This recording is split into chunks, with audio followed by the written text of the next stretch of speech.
예, 안녕하십니까. 머니케어 뉴스 케어맨입니다. 항공주에 관련 산업 동향 이 부분을 좀 알아보도록 할 텐데요. 가끔가다 여러분들 자동차도 그렇고 반도체도 그렇고 산업 동향 리포트들을 가끔 살펴보시는 게 상당히 중요합니다. 그런 것들을 보고 나면 뭐 성수기, 비수기, 도래하는 사이클 있지 않습니까? 연중에도 모든 기업들은 사이클을 가지고 있지 않겠습니까? 그래서 그 사이클 돌아가는 흐름을 우리가 이해하고 있다고 한다면 투자하기가 좀 더 용이하다라고 좀 생각을 하고 있습니다.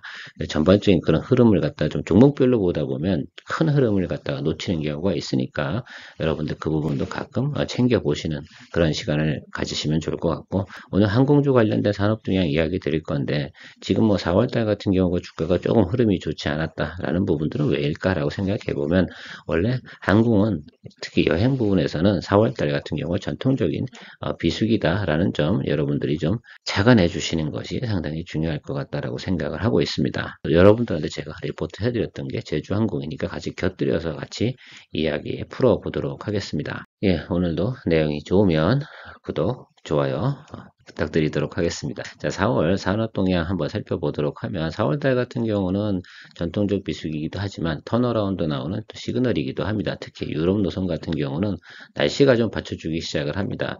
4월까지는 상당히 추워요. 유럽 같은 경우도 4월 한 중순부터는 날씨가 상당히 좋아지다가 유럽에 가장 더울 때, 북유럽 같은 경우는 한 6월달 경우가 가장 덥고요. 그 다음부터 서서히 시원해집니다.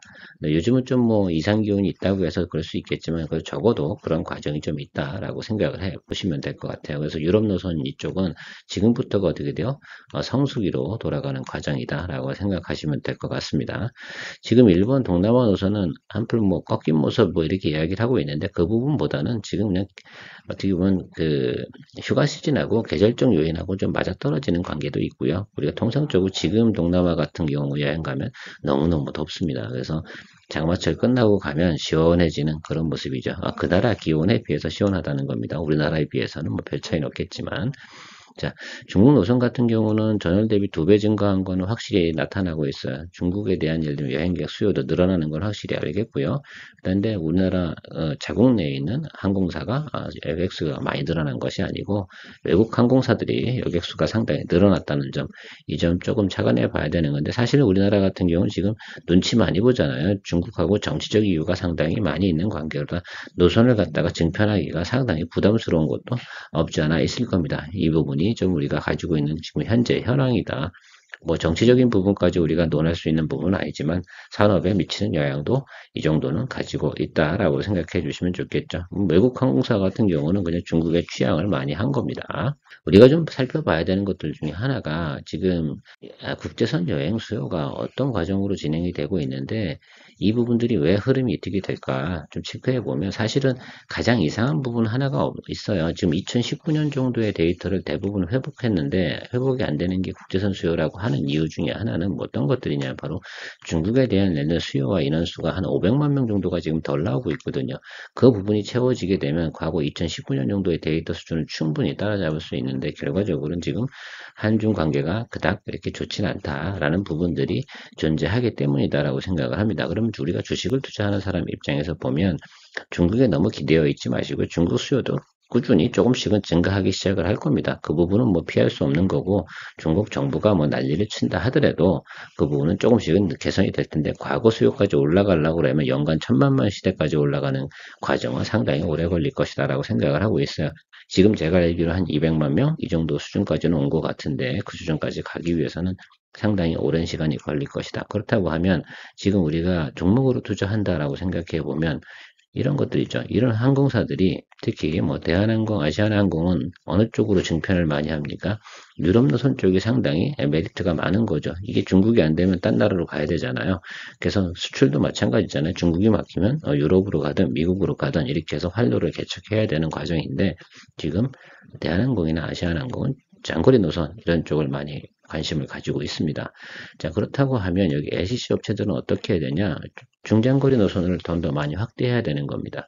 중국 노선보다는 좀 더 여행 수요가 많이 갈 수 있는 그런 곳들에 개척을 많이 해야 되는 그런 부분도 좀 가지고 있다라고 생각을 하면 좋을 것 같은데, 어쨌든 여행 수요주 자체들은 숫자는 계속해서 늘어나고 있는 부분은 명확하게 나오고 있다라고 생각을 하면 될 것 같습니다. 그래서 지금도 주가가 더 레벨업하는 거, 성숙이 도래하는 과정까지 가는 과정을 생각해 보면 주가는 지금보다 더 업사이드로 올라갈 가능성은 상당히 높습니다. 거기에 주가가 더 올라갈 만한 이슈를 가진다고 하면 바로 국제선을 갖다가 어떻게 밸런스를 맞춰가느냐, 이런 것들이 상당히 의미가 있는 그런 포인트라고 생각을 해야 될 것 같아요. 국내 여행 수요는 이미 초과했어요. 2019년 대비해서 늘어났다라고 생각하시면 될 것 같고, 좀 눈에 띄는 것들은 TA 항공도 주가가 많이 올라온 이유 중에 하나는 국내선 수요를 갖다가 상당히 초과해서 달성을 했어요. 2019년 대비해서 뭐 60% 초과면 대단히 잘한 거 아니겠습니까? 그래서 그 부분까지 좀 생각해 보면 TA 항공 그렇고요. 대부분의 LCC 항공사들은 어때요? 3대 LCC, 제주, 진에어, TA 이 세 군데는 다 초과를 해서 달성을 했습니다. 자, 그런데요. 의외로 대한항공이나 아시아는 국내선에서는 별로 인기가 없습니다. 이거는 뭐 당연한 문제일 수도 있을 것 같아요. 왜냐하면 단거리 노선 가는데 뭐 굳이 뭐 비싼 거 탈 필요는 별로 없지 않겠습니까? 조금 1시간 정도 타는데 조금 불편해도 경제성이란 부분은 가성비 이런 부분들은 생각해야 되는 부분이니까요. 그래서 국내선 수요가 더 늘어나겠어요. 이제부터는 더 이상은 늘어날 것 같지는 않다 이렇게 생각을 해 주셔야 된다라고 생각을 합니다. 그러니까 LCC 같은 경우도 지금 앞으로 수요가 더 늘어날 곳은 남아있는 곳은 국제선 부분인데 거기에 노선을 어떻게 잘 배분해서 자기들의 예를 들면 회계장부를 끌어올리냐, 이런 실적을 올리냐, 이런 부분들하고 상당히 연관성이 많이 작동이 될 것이다. 전체적으로 예를 들면 노선에 대해서 이 차트를 보면서 여러분 이런 얘기만 드릴게요. 비수기와 성수기 언제쯤이냐? 그러면 우리는 주식을 투자하는 사람이니까 언제쯤 우리가 주식을 매수하고 언제쯤 매도하는 게 가장 좋은가? 사실 제주항공 이야기 드린 이유 중에 하나는 바로 그런 부분도 없지 않아 있습니다. 그러면 4월이 원래 항공업체가 비수기인데 주식시장의 비수기는 5월이잖아요. 세일 메이 그런 거 가장 안 좋은 시절. 그러니까 우리가 좀 생각을 해보면 4월 실적 안 좋고 5월 주식시장 안 좋으니까 4월, 5월 이 구간에서 어떻게 돼요? 가장 예를 들면 주가가 낮은 구간이 형성될 가능성이 상당히 높은 거죠. 특히 항공주를 투자하는 입장에서만 우리가 고려해 본다 하면 말입니다. 그러니까 두 가지가 겹쳐 있지 않습니까? 그러면 아마 5월달 주가가 가장 낮은 구간일 거고요. 이 점을 참고해 보시도록 하고요. 자, 살펴보면 성수기가 언제입니까? 자, 여기 줄라이하고 어거스트 넘어가는 이 과정이 가장 수요가 많지 않습니까? 이건 전통적으로 그런 겁니다. 그죠? 계속해서 이런 부분들. 자, 미국 나가는 노선, 이렇게 미주 노선 이렇게 돼 있고요. 유럽 노선도 어떻게 돼요? 자, 여기.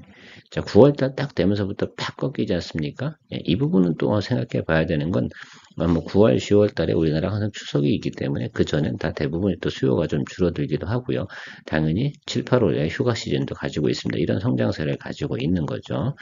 중국 노선 자체도 7, 8월이 항상 모든 게 피크예요. 근데 중국 노선이 하나 뭐 문제가 옵니까? 안 따라오죠. 지금 여기 비어있는 인구수가 있지 않습니까? 거의 한 7, 800만 정도의 여행객 수가 지금 부족하게 되어져 있는데 이 부분이 채워질까 안 채워질까?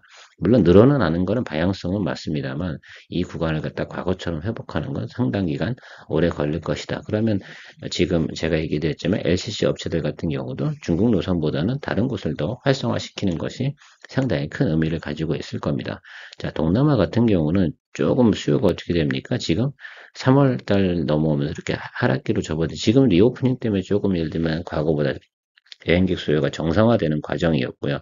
지금부터는 그 과정을 도달됐으니까 성수기로 가는 과정을 생각해 봐야 되는데 언제쯤이야? 또 역시도 여기도 7, 8월이다. 사실 뭐 여행이라는 게 그렇지 않습니까? 미주 노선, 유럽 노선은 비싼 노선 아니에요. 돈도 많이 들고요. 거기를 못 갈 사람들은 다 이쪽으로도 가야 되니까 성수기는 대부분 겹친다라고 생각을 합니다. 그럼 저는 이렇게 생각을 해볼게요. 중국은 빼고 보자라고 하더라도 우리가 주식을 투자하는 사람 입장이면 항공 주가가 가장 좋을 때 특별한 이변이 없다고 그러면 7월달, 8월달 주가가 가장 좋아야 되는 게 틀림이 없는 거죠. 그래서 여러분들한테 지금 정도부터 기회를 한번 엿봐야 되는 건 당연한 것이다라고 생각을 합니다. 아주 리오프닝 효과로 인해 주식을 매수해서 수익을 올리신 분들은 다른 목적이고요. 지금은 실적을 가지고 우리가 이 분야에 대해서 투자를 해봐야 되는 그런 관점을 가지고 접근하는 되는 것이 상당히 중요한데 분명한 건 이런 겁니다. 5월달 대비해서 적어도 20% 30%에 대한 실적이 더 높게 나온다. 이 부분만큼은 명확한 것이라고 좀 생각을 하면 될 것 같습니다. 자, 그래서 여기서 외부 변수가 좀 있다고 하는 게 바로 환율이에요. 환율만 조금 더 우호적으로 우리한테 변한다. 그래서 미국의 부채 한도 협상이 보통 6월 정도에 종결될 가능성이 상당히 높은데요. 그때 마무리가 되고 나면 달러의 약세가 좀 더 나타나겠죠. 지금 원화가 워낙 약세로 가고 있다 보니까 항공료가 상당히 비쌉니다. 그러다 보니까 항공 마진이 별로 많이 안 남고 있는 그런 과정이 좀 나타나고 있는데 만약에 그런 것까지 겹친다고 하면 6월달 이후에서 7월, 8월달에 상당히 높은 주가의 포인트도 나올 수 있다는 점은 우리가 차관을 해 봐야 됩니다. 제주항공 국제선 수요는 뭐 상당히 개선된 건 맞습니다. 과거 대비해서 마이너스 뭐 한 20% 안쪽 요 수준까지 올라와 있다. 이 점은 상당히 고무할 만하고요. 이미 국내선 수요는 풀로 다 넘어가서 지금 제주항공 같은 경우 제가 지난번에 리포트 드렸지만 국제선에 대해서 예를 들면 상당히 많이 예를 들면 타겟팅을 두고 추가적인 항공기 투입이라든지 이런 부분들을 고려하고 있다는 점. 어쨌든 지금 우리가 생각해 봐야 되는 건 6, 7, 8월이 승부수다. 그중에서 7, 8월이 거기에 앞단에서 우리한테 또 효과 줘야 될 거 다시 이야기 드리지만 달러의 약세까지 온다라고 생각해 보면 이 우리가 항공주 같은 경우는 반드시 한 번 정도 체크해 보고 갈 만한 내용이다. 적어도 현재보다는 즉 실적 자체가 한 20% 30% 정도는 데이터상으로도 나오는 것이니까 거기서 마진율을 추구하는 것들은 바로 항공료가 많은 부분을 차지하게 될 겁니다. 메이저 항공사 같은 경우도 상당히 예를 들면 개선은 되어 있지만 주가의 회복 탄력 속도는 특히 아시아나 같은 경우는 국제선 수용객 수가 아직 상당히 못 미치게 있지 않습니까? 이 부분 상당히 중요한 것 같고요. 사실 대한항공 같은 경우는 상당히 많이 부족하다. 하지만 화물 수요가 감소하면서 여행객 수요 증가하는 건 당연히 따라오는 과정이고요. 이 메이저 항공사를 굳이 관심을 갖는다 하더라도 그중에 대한항공을 좀 본다 하더라도 여러분들이 봐야 되는 건 7, 8월 달이다라고 참고를 해주셔야 되고요. 아직 개선해야 될 부분이 상당히 많이 남았다. 그리고 어떻게 보면 또 예를 들면 정상화되는 과정이 나타난다고 한다고 하면 이 대한항공 같은 경우는 한번 살펴볼 만한 요량이 있는데 저는 뭐 그런 것까지는 올해는 보지 않는다. 일별로 움직이는 건 주말마다 예를 들면 피크 찍는 건 당연히 맞겠죠. 그죠? 예, 뭐, 이게 대한항공이든 뭐 제주항공이든 맞는데, 뭐 보면 알겠지만 증감폭이 어떻게 돼? 주말마다 늘어난 증감폭은 지금 제주항공이 훨씬 더 버퍼링이 더 크다. 이 부분들이 예를 들면 점차적으로 올라가서 결과적으로는 7, 8월 성수기에 도래하는 과정까지 여러분들이 좀 기다리면 좋겠고, 과거 2019년보다는 아직도 채워질 공간이 많이 남아있다라고 생각을 합니다. 물론 경기 침체가 미치는 영향이 없지 않아 있겠지만 여행 수요라든지 성수기가 도래하면 저 부분은 충분히 채워져 나갈 것이라고 좀 생각을 하고요. 계속해서 우상향에서 가고 있는 걸로 봐서는 국제선 수요 같은 경우 이 부분들 같은 경우는 곧 팔로우해서 도달될 가능성이 상당히 적어도 일시적으로라도 도달되면 주가는 그 부분을 반영해 줄 테니까 말입니다. LCC든 뭐 항공주든 좀 생각해 보면 동남아 성수기 도래하는 거, 뭐 유럽, 미주, 뭐 제가 여기 제목은 뭐 동남아로 써놨지만 왜 LCC 같은 경우는 주로 예를 들면 장거리 노선은 많이 없으니까 말입니다. 그래서 그 부분 제외해놓고 보면 동남아 성수기는 결국은 7, 8월이에요. 그 부분 참고해서 기다리면 될 것 같고요. 국제선 여행객 수를 얼마나 많이 늘리냐, 그 능력치가 가장 무객수가 잘 되는 그런 회사가 어떤 회사일까라는 부분을 우리가 좀 참고해서 보시면 그렇구나. 결국은 그런 거죠.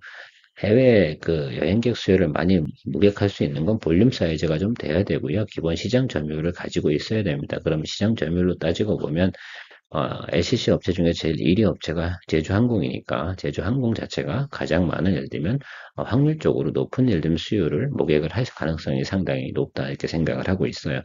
지금 매수를 하지 않으신다 하더라도 조금 예를 들면 좀 바라보고 계시다가 제가 14,000원 언더에서 매수하시면 상당히 좋겠다라고 이야기 드렸던 이유 중에 하나는 바로 그런 부분들이었거든요. 그래서 그렇게 체크해 보시고 나서 제가 어제도 하나 리포트해서 한번 차트 분석하는 것도 올려드렸으니까 그거 참고해 보시고요.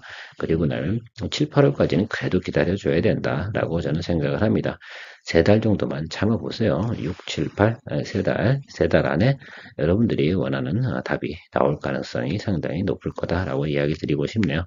오늘도 여러분의 즐거운 투자 생활이 되길 바라고요. 수익 좀 많이 내서 해외여행도 자주 가실 수 있으면 더 좋겠습니다.